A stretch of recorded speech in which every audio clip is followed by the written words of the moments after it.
Kebetulan di situ ada sumur kering, nggak ada airnya. Nabi SAW mengatakan, masukkan semua jenazah mereka ke sumur itu. Dimasukkanlah semuanya jenazah-jenazah orang kafir tersebut. Lalu Nabi SAW melihat ke arah tawanan. Ternyata di tawanan ada 2 orang dari orang yang masih hidup dari tawanan Quraisy, yang memang ini adalah musuh terbesarnya Nabi SAW waktu di Mekah. Dia adalah An-Nadhr ibn Harith. Masih ingat gak orang ini? An-Nadhr ibn Harith ini teman-teman yang pernah disewa oleh Quraisy untuk cerita dongeng, ya. Jadi setiap Nabi ceramah, dia juga dongeng di sebelah untuk mengalihkan orang gitu. Dan semua ayat yang turun berbunyi asatirul awwalin, dongeng-dongeng yang terdahulu turunnya kepada An-Nadhr ibn Harith. Nabi lihat di tawanan, ini orang ikut perang juga dari Mekah. Itu yang pertama. Dan ini turun 7 ayat Al-Quran menyebutkan, ya, tentang orang ini, asatirul awwalin itu. Pada saat dia mencela dakwah Nabi SAW, ya, dan dia sering mengucapkan di Mekah dulu, Muhammad berbohong, saya juga berbohong. Pilih aja mana yang lebih bagus retorikanya. Seperti itulah, ya. Nabi SAW menerangkan kepada para sahabat, ini orang perilakunya di Mekah begini. Kata Nabi SAW, bunuh dia. Orang ini nggak layak hidup. Ini orang sudah hina Islam dulu, halangi dakwah, sekarang ikut keluar dengan baju perangnya. Perang lawan muslimin. Kebetulan ditawan, kalau enggak dia akan korbankan muslimin. Ini orang nggak bisa bukan cuma tawanan saja.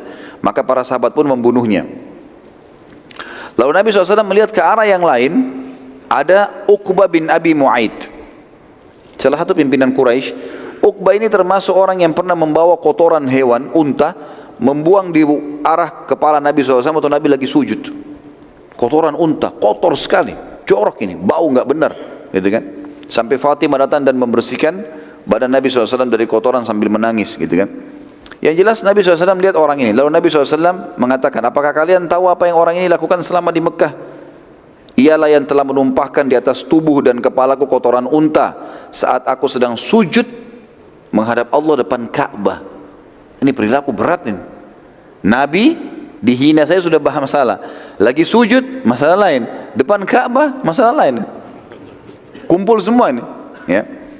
Ia juga pernah suatu hari saat aku sedang sujud depan Ka'bah, ia meletakkan telapak kakinya di batang leherku. Pernah Nabi di waktu yang lain selain numpah kotoran, juga Nabi lagi sujud diinjak lehernya Nabi dari atas.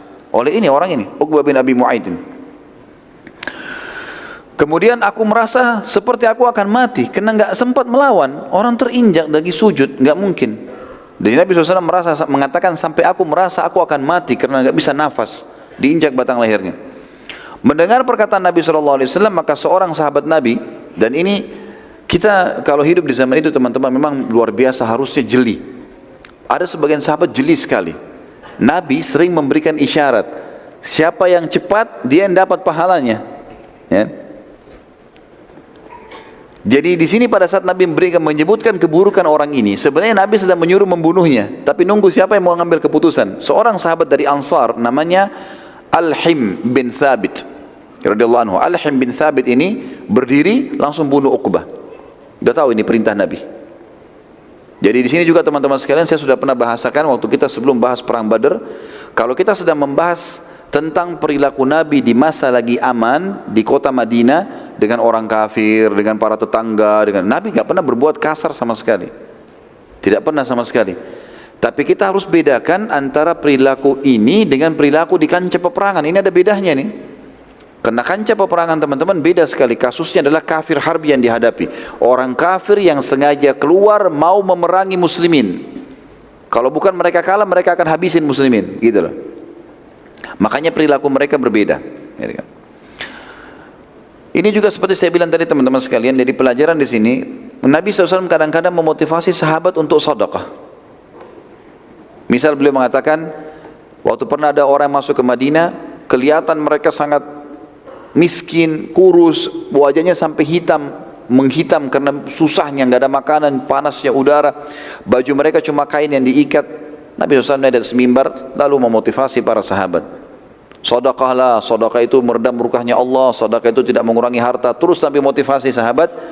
Sebelum orang-orang ini tiba di masjid untuk membantu, ada satu sahabat yang memulai, teman-teman sekalian, keluarkan uang lalu taruh di depan Nabi SAW. Ya Rasulullah, ini saya. Dia memulainya.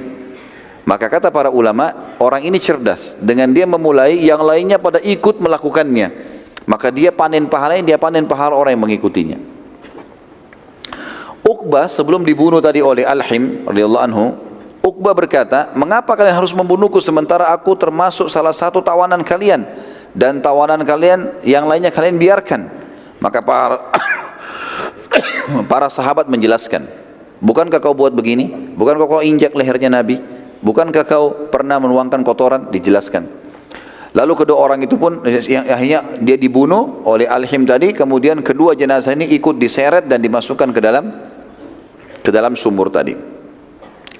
Semua jenazah kufar terkumpul di sumur tersebut kecuali Umayyah bin Khalaf yang tadi dibunuh oleh Bilal. Karena jasadnya waktu ditarik sudah membusuk dan sebagian daging tubuhnya berjatuhan. Sudah nggak bisa lagi. Maka Nabi SAW mengatakan biarkan saja dia. Lalu para sahabat melempari dari jauh dengan batu sampai batu itu membentuk seperti kuburan. Dibiarkan saja. Setelah itu Nabi SAW menuju ke sumur lalu bersabda. Beliau berkata di depan sumur itu, sumur yang ada jenazah orang-orang kafir, mengatakan, wahai Abu Jahal bin Hisham, pimpinan mereka. Jadi nanti kita akan ceritakan bagaimana matinya Abu Jahal ya. Tapi ini kita bahas jenazah-jenazah mereka waktu sudah mati Abu Jahal pun. Sekarang ini kita belum bahas bagaimana Abu Jahal proses matinya. Di sini Abu Jahal sudah mati, waktu sudah mati dilempar ke sumur sama semua yang lainnya. Kata Nabi SAW, wahai Abu Jahal bin Hisham, wahai Utbah bin Rabi'ah, semua korban-korban, dan ini kepala-kepala suku Mekah. Wahai Syaibah bin Rabi'ah, wahai Walid bin Utbah, wahai Abu Bukhtri bin Hisham, wahai Uqbah bin Abi Mu'aid, wahai Nadar bin Harith. Nabi sebutkan satu persatu nama mereka. Terus semua disebut satu, mungkin lebih dari 70 orang.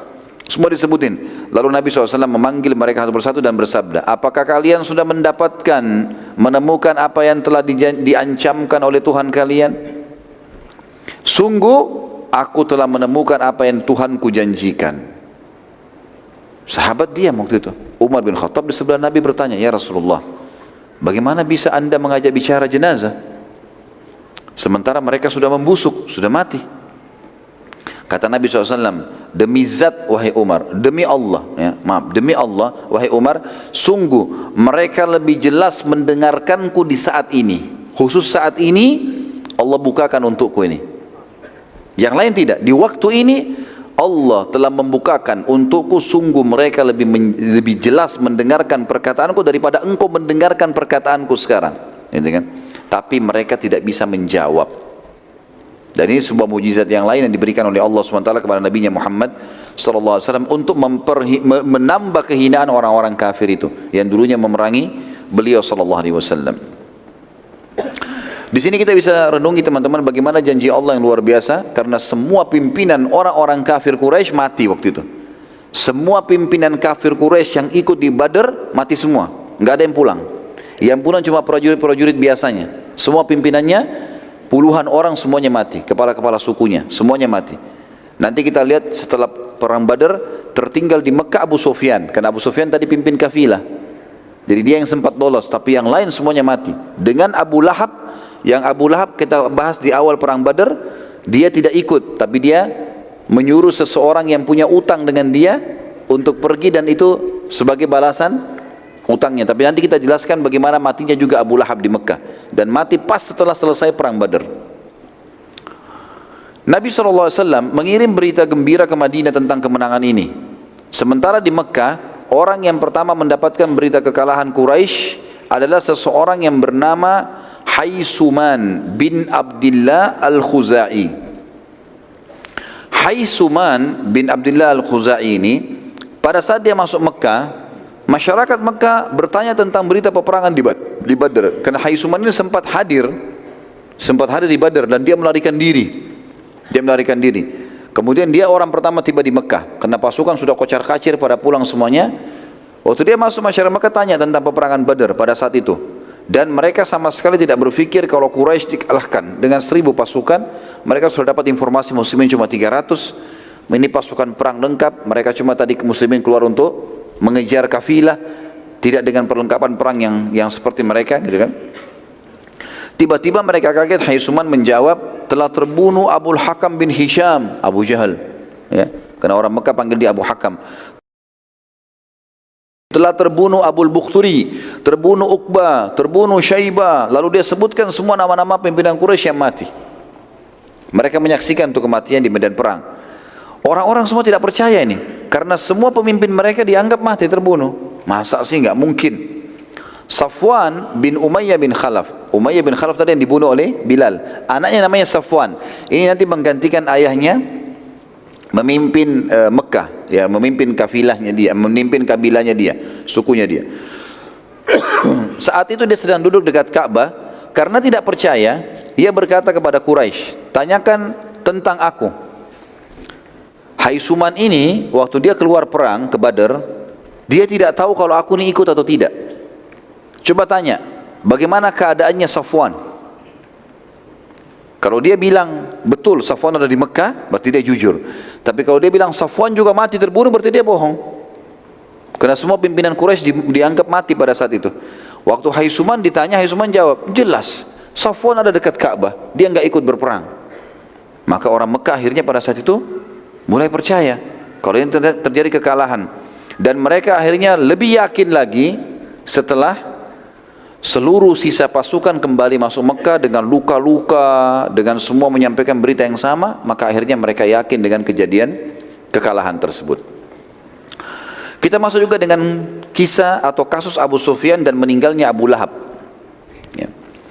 Setelah kasus Badar, maka yang tertua di Mekah setelah perang Badar dan kalah orang-orang kafir Quraisy, di Mekah tertinggal yang dituakan cuma tinggal dua, Abu Sufyan dan Abu Lahab, ya.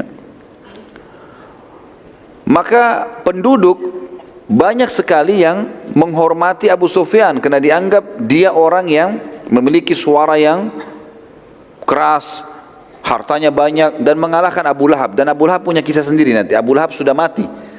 Beberapa hari kemudian Abu Lahab meninggal dunia pada saat itu.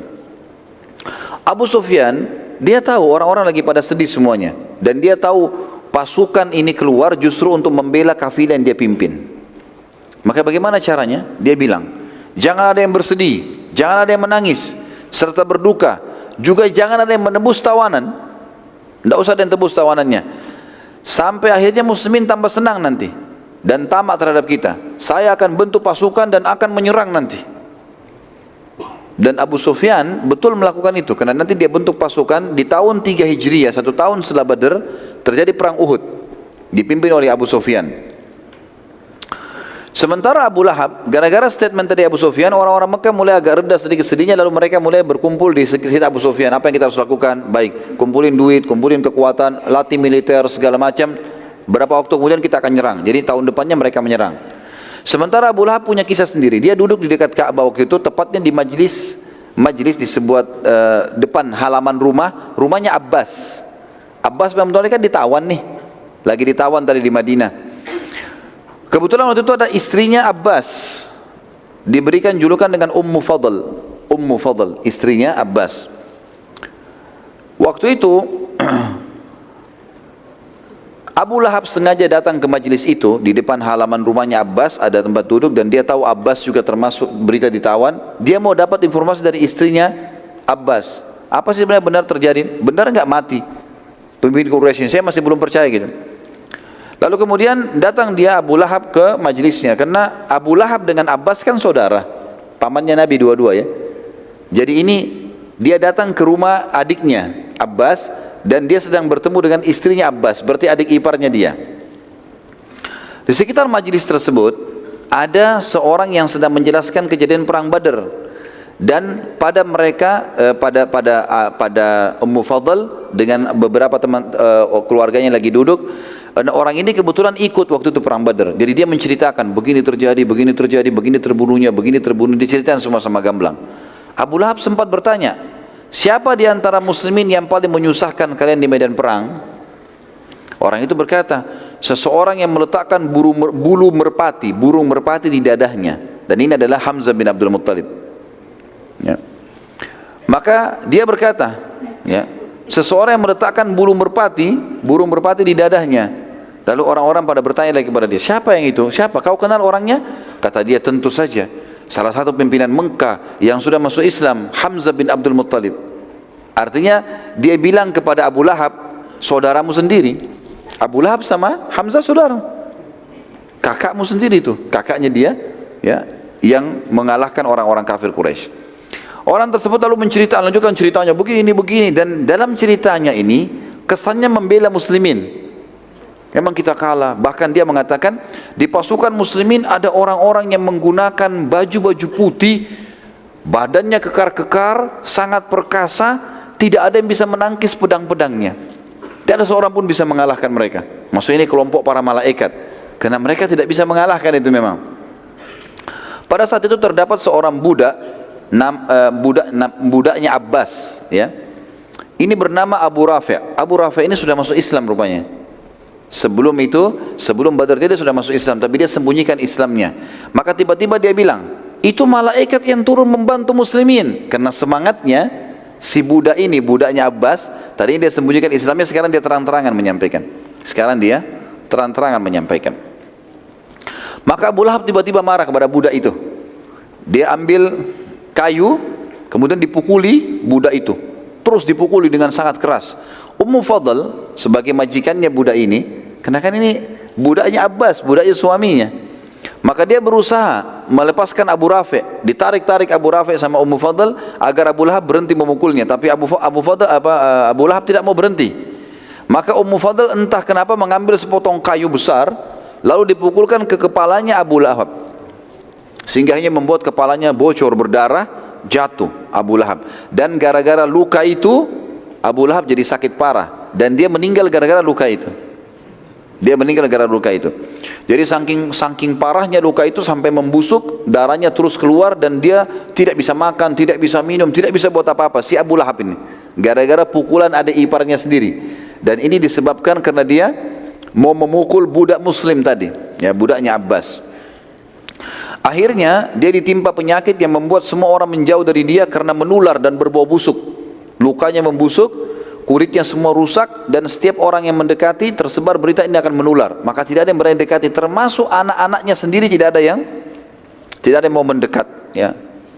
Akhirnya 2 hari setelah kasus perang Badar, ini tentu riwayat lain, ya, riwayat lain ada yang menyebutkan sepekan.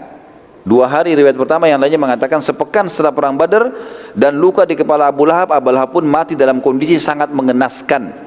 Semuanya badannya berwarna hitam, busuk, kan gitu, sampai tidak seorang pun mau mendekatinya, termasuk anak-anaknya sendiri tidak ada yang mau memandikan jenazahnya karena khawatir tertular. Maka anak-anak Abu Lahab melakukan satu inisiatif. Jadi dia meninggal di kamar tidurnya, maka mereka melempari batu kamar tidur itu sampai penuh dari jauh, dan mereka tidak lagi mau memakai rumah itu. Mereka tidak mau lagi memakai rumah itu, anak-anaknya sendiri Abu Lahab. Dan akhirnya dia mati dalam keadaan terhina seperti ini. Sekarang kita pindah ke kisah lain, kisah Suhail bin Amr. Ini masih berhubungan dengan perang Badar semuanya, ya. Salah satu tawanan Badar adalah Suhail bin Amr. Suhail bin Amr ini yang datang negosiasi, ya. Dia bukan bernegosiasi. Dia ini Suhail bin Amr ini salah satu khatibnya Quraisy, ya.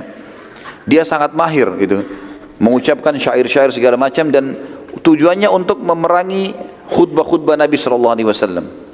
Umar bin Khattab pada lihat Suhail bin Amr berada dalam tawanan, ia pun senang dan berkata pada Nabi SAW, "Ya Rasulullah, ini tawanan kita Suhail bin Amr, salah satu yang memang suka menghina-hina Islam dan Anda dengan kalimat-kalimatnya. Orangnya mahir berbicara." Maka Nabi SAW kata Umar, "Ya Rasulullah, izinkan saya bunuh." Kata Nabi SAW, "Jangan." Ya. Pertama begini, waktu Umar mengatakan, "Ya Rasulullah, di dalam tawanan ada Suhail bin Amr." Kata Nabi SAW, "Saya sudah dapat beritanya." Kata Umar, "Izinkan aku membunuhnya, ya Rasulullah." Rasulullah SAW mengatakan, "Jangan, biarkan dia hidup."